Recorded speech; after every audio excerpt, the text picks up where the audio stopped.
ജാമ teacher, നിങ്ങൾ അതിന് മറ്റൊരു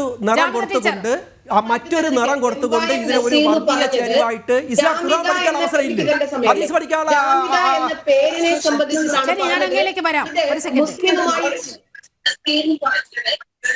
ഇത് മുസ്ലിം പേരാണ് എന്ന് നിങ്ങളൊക്കെ തെളിയിക്കേണ്ടി വരും. ഒന്നാമത്തെ കാര്യം അതാണ്. ആദ്യം ഇദ്ദേഹം പറഞ്ഞത് ഈ സംഘടനയുമായി മുസ്ലിങ്ങൾക്ക് ബന്ധമില്ല എന്നാണ് പറഞ്ഞത്. ഇപ്പൊ അദ്ദേഹം അത് മാറ്റി പറയുന്നു, റംസാനിനോടനുബന്ധിച്ചിട്ടുള്ള ഒരു ബോധവൽക്കരണമാണ്. അത് രണ്ട്. മൂന്നാമത്തെ കാര്യം, നഖം വെട്ടുന്നത് മുതൽ രാജ്യം ഭരിക്കുന്നത് വരെയുള്ള കാര്യങ്ങൾ പഠിപ്പിച്ച പ്രവാചകൻ വാക്സിനെ കുറിച്ചിട്ട് എന്താണ് പറഞ്ഞത്? ചികിത്സയെ കുറിച്ചിട്ട് എന്താണ് പറഞ്ഞത്? ശിശു മരണങ്ങളെ കുറിച്ചിട്ട് എന്താണ് പറഞ്ഞത്? കൊറോണയെ കുറിച്ചിട്ട് എന്താണ് പറഞ്ഞത്? ട്രാൻസ്ജെൻഡേഴ്സിനെ കുറിച്ചിട്ട് എന്താണ് പറഞ്ഞത്? രാജ്യം ആര് ഭരിക്കണമെന്നാണ് പറഞ്ഞത്? സ്ത്രീ സ്വാതന്ത്ര്യത്തെ കുറിച്ചിട്ട് എന്താണ് പറഞ്ഞത്? ആദ്യം താങ്കൾ ഈ വരുന്നതിന് മുമ്പ് നമ്മൾ ഈ ഡിബേറ്റിലിട്ട ഒരു വിഷയം ഉണ്ടായിരുന്നു, ഒരു വീഡിയോ. ഞാൻ തുടക്കം തന്നെ പറഞ്ഞു, അതൊരു ബിരുദദാന ചടങ്ങല്ല. വീട്ടിൽ പ്രസവിച്ച ആളുകൾക്ക് അവാർഡ് നൽകുന്ന ഒരു ചടങ്ങായിരുന്നു. അവരുടെ വേഷം കണ്ടില്ലേ? എത്ര ഹിന്ദുക്കൾ ഉണ്ടായിരുന്നു വീട്ടിൽ പ്രസവിച്ചതിൽ അവാർഡ് വാങ്ങാൻ? എത്ര ക്രിസ്ത്യാനികൾ ഉണ്ടായിരുന്നു അവാർഡ് വാങ്ങാൻ? അദ്ദേഹം എന്റെ പേരിനെ ചൊല്ലിയാണ് അദ്ദേഹത്തിന് ആകുലത. അതെ, അറേബ്യൻ രാജ്യത്ത് ജനിക്കുന്ന എല്ലാ ഹിന്ദുക്കൾക്കും ക്രിസ്ത്യാനികൾക്കും ഒക്കെ അറബി പേര് തന്നെയാണ് ഇടുക. ബാലചന്ദ്രൻ ഹിന്ദു പേരല്ലേ? അല്ലെ? ബാലചന്ദ്രന്റെ അറബിയിലും പേരുണ്ട്. അത് നിങ്ങൾക്ക് അറിയാമോ? പിന്നെ നമ്മൾ ഹിലാൽ എന്ന് പറയും. അതുകൊണ്ട് അതൊന്നും പറഞ്ഞുകൊണ്ട് ഇങ്ങോട്ട് വരണ്ട. വീട്ടില് അക്യൂപങ്ചർമാരുടെ സഹായത്തോടുകൂടി പ്രസവം നടത്തിയ ധീര വനിതകളെ ആദരിക്കുന്ന ചടങ്ങിൽ എത്ര ഹിന്ദുക്കളും എത്ര ക്രിസ്ത്യാനികളും ഉണ്ടായിരുന്നു? മുഖമൂടി വന്ന ആ വനിതകൾ വിളിച്ചു പറയുന്നു അവരുടെ ജാതി ഏതാണ്, അവരുടെ മതം ഏതാണെന്ന്. ജനങ്ങളിൽ നിന്നും മുഖം രക്ഷിക്കാൻ വേണ്ടിയിട്ടാണോ ഇവർ മുഖംമൂടി അണിയുന്നത്? ആരിൽ നിന്ന് സംരക്ഷണമാ? നമ്മുടെ രാജ്യം എന്താ ഇറാനും അഫ്ഗാനിസ്ഥാനും പാകിസ്ഥാനും ഒക്കെയാണോ? ഞെട്ടിക്കുന്ന കണക്കുകളല്ലേ കുറച്ചു നാൾ മുമ്പ് പുറത്തു വന്നത്? ബർത്ത് സർട്ടിഫിക്കറ്റ് കൊടുക്കാത്ത വീട്ടിലെ പ്രസവ കേസ് പറഞ്ഞ് അതിനെ കൊമ്പുകോർക്കാൻ എത്ര പേരുണ്ടായിരുന്നു?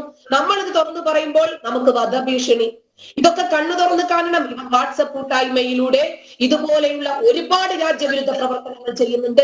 ഇപ്പൊ തന്നെ അദ്ദേഹം പറഞ്ഞല്ലോ, നഖം വെട്ടുന്നത് മുതൽ രാജ്യം ഭരിക്കുന്നത് വരെയുള്ള കാര്യങ്ങളിൽ ഞങ്ങൾ കൃത്യമായ രൂപത്തിൽ ക്ലാസുകൾ കൊടുക്കുന്നുണ്ട്, അതല്ലെങ്കിൽ മുസ്ലിങ്ങൾ കൊടുക്കുന്നുണ്ട് എന്ന് അദ്ദേഹം പറഞ്ഞത്.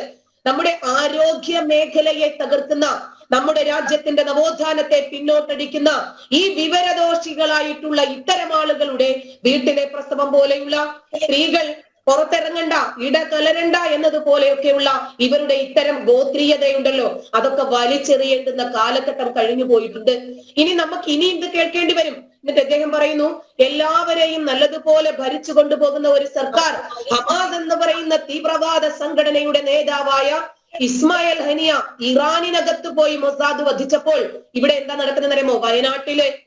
വയനാട്ടിലെ ചൂരൽമല മുണ്ടക്കൈ ദുരന്തം സംഭവിക്കുക. ആ സമയത്ത് കോഴിക്കോട് കടപ്പുറത്ത് വലിയ രൂപത്തിൽ ഒരു പ്രതിഷേധം നടക്കുക. എന്ത്? ഇസ്മായിൽ ഹനിയയുടെ ചോരയ്ക്ക് പ്രതികാരം ചെയ്യണമെന്ന് പറഞ്ഞിട്ട് എത്ര പേരെ എതിർത്തു? ഇത്തരം തീവ്രവാദങ്ങളെയാണ് ഞങ്ങൾ എതിർക്കുന്നത്. വിവരക്കേടിന് തൊപ്പിയും വെച്ച് കയ്യും കാലും ഇട്ടിട്ട് അവർക്ക് ഈ രൂപത്തിൽ ഒരു പേരുമൊക്കെ ഇട്ടുകൊണ്ട് വരുമ്പോൾ ഞങ്ങൾക്ക് അതിനെ അംഗീകരിക്കാൻ ബുദ്ധിമുട്ടുണ്ട്. അവാർഡ് വാങ്ങിക്കുന്നതിന് വേണ്ടി കൊതിച്ച് 5 വയസ്സുള്ള കുഞ്ഞിനെ കൊണ്ട് 30 നോമ്പ് പിടിപ്പിക്കുകയും വീട്ടിൽ പ്രസവിപ്പിച്ച് ജീവന് പോലും ഭീഷണി വരുത്തുകയും ചെയ്യുന്ന ഇത്തരം രീതികളൊന്നും നമുക്ക് അംഗീകരിക്കാൻ പറ്റില്ല. ടീച്ചർ ചൂണ്ടിക്കാണിച്ചത് വലിയൊരു സാമൂഹ്യ വിപത്തിലേക്ക് കേരളം ഇങ്ങനെ അടിവെച്ച് നടന്നു പോകുന്നതിന്റെ കാര്യമാണ്. ഡോക്ടർ കമ്മപ്പയിലേക്ക് ഒരു സെക്കൻഡ് അദ്ദേഹത്തിന്റെ അടുത്തേക്ക് ഒന്ന് പോവുകയാണ്. ഡോക്ടർ കമ്മപ്പ, ഇത് ഒരു സാമൂഹ്യ ജീവിതത്തെ കൂടി അങ്ങേയറ്റം ബാധിക്കുന്ന ഒരു നിലയിലേക്ക് വളർന്നിരിക്കുകയാണ്. പല സ്ത്രീകളും ഇങ്ങനെ ഭർത്താവ് നിർബന്ധിച്ചതുകൊണ്ട്, കുടുംബം നിർബന്ധിച്ചതുകൊണ്ടാണ് ഇങ്ങനെ വീടുകളിൽ പ്രസവിക്കേണ്ടി വരുന്ന ദുരവസ്ഥയുണ്ടാകുന്നത്. ഇതിൽ കൃത്യമായ ഇടപെടൽ ആരോഗ്യ വകുപ്പിന്റെ ഭാഗത്തു നിന്നും ഉണ്ടാകേണ്ടതല്ലേ? ആരോഗ്യവകുപ്പിന്റെ ഇതിൽ നിയമപരമായിട്ട് ഇടപെടാൻ സാധ്യമല്ല എന്നുള്ളതാണ് സത്യം. കാരണം ഇപ്പൊ ഒരു നിയമമില്ല. വീട്ടിൽ പ്രസവിക്കുന്നത് നിയമവിരുദ്ധമാണ് എന്നുള്ള രീതിയിൽ ഒരു നിയമമില്ല. അതിന് ബോധവൽക്കരണം മാത്രമേ വഴിയുള്ളൂ. പക്ഷേ ഇതിന്റെ ഒപ്പം തന്നെ നമ്മൾ ചേർത്ത് വായിക്കേണ്ട മറ്റൊന്ന് രണ്ട് ഇത്തരം ആൾക്കാരെല്ലാവരും വാക്സിൻ വിരുദ്ധരാണ്. കുട്ടികൾക്ക് വാക്സിൻ എടുക്കാൻ പാടില്ല.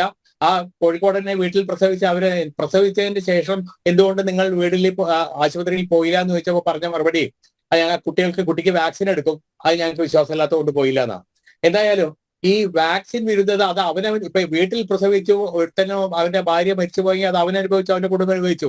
പക്ഷെ വാക്സിൻ അങ്ങനെയല്ല, അതൊരു സമൂഹത്തെ മൊത്തം ബാധിക്കുന്ന വിഷയമാണ്.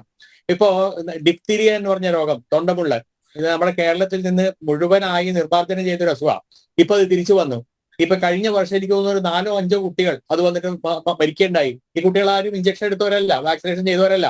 അപ്പൊ ഗവൺമെന്റിന് ഇക്കാര്യത്തിൽ ചെയ്യാവുന്നത് സ്കൂൾ എൻട്രി സമയത്ത് വാക്സിനേഷൻ സർട്ടിഫിക്കറ്റ് നിർബന്ധമാക്കുകയാണ്. ഇപ്പൊ ഈ പ്രസവം വീട്ടിലാക്കുന്നതിന് ഈ പറഞ്ഞ പോലെ വ്യക്തി സ്വാതന്ത്ര്യം എന്നെല്ലാം പറഞ്ഞ് മനുഷ്യാവകാശം എന്നെല്ലാം പറയുന്നത് കൊണ്ട് നിയമമൂലം എന്തെങ്കിലും ചെയ്യാൻ പറ്റുമെന്ന് എനിക്ക് തോന്നുന്നില്ല. അത് തേപ്പഞ്ഞാണ് പറയുന്നത്. അതിലൂടെ ജനിക്കുന്ന കുഞ്ഞിനുമുണ്ട് മനുഷ്യാവകാശം. ആരോഗ്യത്തോടെ ജനിക്കാൻ, ആരോഗ്യത്തോടെ ജീവിക്കാനുള്ള അവകാശം കുഞ്ഞിനും അമ്മയ്ക്കുമുണ്ട്. ആ ഒരു അവകാശം കൂടി നമ്മൾ ഈ പ്രശ്നത്തിൽ കാണേണ്ടതുണ്ട്.